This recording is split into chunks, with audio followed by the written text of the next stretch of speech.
مدن السيدي أديكو تشير لانجاوا سيدابات كوش جبنا الصومالية ذا قروح ضبضان سيدي وقلدمت أفكار صوب أنا جرير لانجاوا ميه أنا واحد جرير بريتش ولا أنا هاي إذا كان دي أجريت الصومالي يستان أنا أنت إنجليز كانوا ولا ما يصير بكوس وضن هرمري حقوق الإنسان وحكي قانوني وحكوا الدنيا جبنا مركز حير كلا سمين سقبيل كبير كوش قتي هرت إذا الصومالي إن قبيل بوريري أنا جا قبيل وحبي لما جرين قبل شيء fine she's beautiful قبل ديروي أو قرر وقلنجاء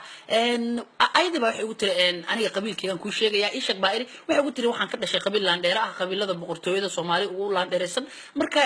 aniga waxba igama galin inay laandheeri laangaab tahay as long as she is fine aniga am good waan ku faraxsanahay gabadhan quruxda badan oo Soomaalida ah inaan helo waa cheap and clean ma sha Allah anigu jireer ah in aan gabadhan helo aad baan ugu faraxsanahay laakiin idinka wax ma fahmaysaa Soomaali baa tihiin jaahiliin baa tihiin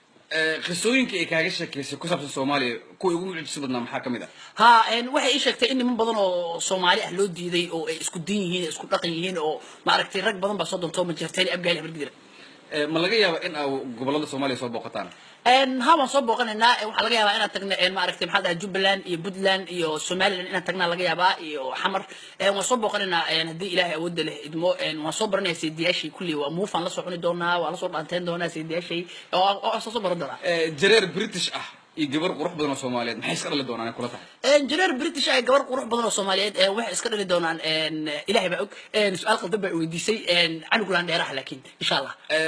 maxaa ku macnaysan laan dheer sidee baa laan dheer ka ku sharaxay niyo su'aal qaldan ay weydiisay laan dheeraana ma aqaan Soomaalida laan dheer wax astaqaanay war dhulka la wada